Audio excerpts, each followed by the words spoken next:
mēs jau te tikai uz darbu braucam katru dienu. Jā, izskatās, jā. Sveiki. Mēs vienkārši gribējām ar tiesu izpildītāju, lai viņš arī piefiksē to, ko mēs te vakardien runājām. Tāpēc es jums uzdodu jautājumu par to, cik ilgi jūs te grasēties būt. Man ir informācija tā, ka pirmdien būs kārtējā sapulce mums ofisā. Un tad vai kaut ko izlems un viss vai nē. Šobrīd nav nekā. Jums ir rīkojums palikt šeit.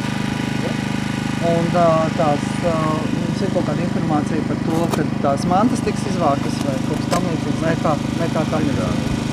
Jūs jau ziniet, ka mēs uzskatām, ka skonto no šejienes bija jāiziet. Tas ir tā, mēs tā uzskatām, ka bija jāiziet un ka mēs bijām devuši pietiekamu laiku, lai tas tā notiktu. Un tas, ko mēs sagaidām, mēs arī šobrīd vēl sagaidām. Tas jums tā vēstījuma, un ja jūs pirmdien tiksieties to, ka mēs sagaidām, ka skonto to teritoriju atbrīvo. Un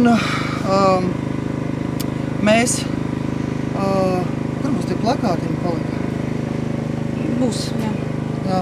Mēs pie vārtiem uzliksim plakātus par to, ka tas ir valsts vidas dienesta objekts.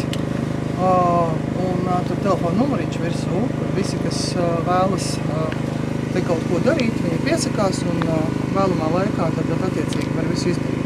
Tā kā mēs vēlreiz atkārtojam to, ka skonto no šejienes var doties projām, un mēs sagaidām, ka viņi dosies prom viņiem vēlamā laikā. Tā kā viņi var savus darbus saplānot, mēs vēl joprojām sagaidām, ka viss, kas te notiek, viss notiek tā kā saskaņojot kopā, saskaņojot ar mums. Mēs varam kopīgi aiziet līdz tiem vārtiem un iepazīties ar jauno situāciju. Un attiecīgi tad tur pieliksim plakātu, šeit pieliksim plakātu. Un mēs gribam būt droši par to, ka ir skaidrs, kurš ir objekta īpašnieks. Tad, ja ir kaut kādi jautājumi, vienkārši apsardze neskaidrojās. Jums ir uzdevums sargāts, ja kādam skaidrojās citi, lai zvana. Jā. Un lai jums ir dokumentu pakete, kas jums dod drošas tiesības šeit atrasties. Jūs atrodat šeit juridiski, tiesiski. Jā, mēs esam šī objekta īpašnieki šobrīd. Un attiecīgi pēc skaidrošanās mēs nesagaidām, ka jūs skaidrojaties vai ko tur.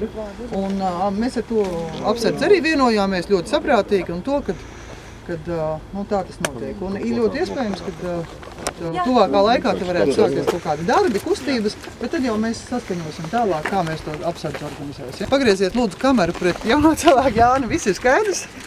Ja būs jautājumi, zvanīsim. Zvanīsim, tieši tā. Ļoti labi. Jā. Labi. Ok, labi. Baigas nokas. Labi, viss. Lūdzu.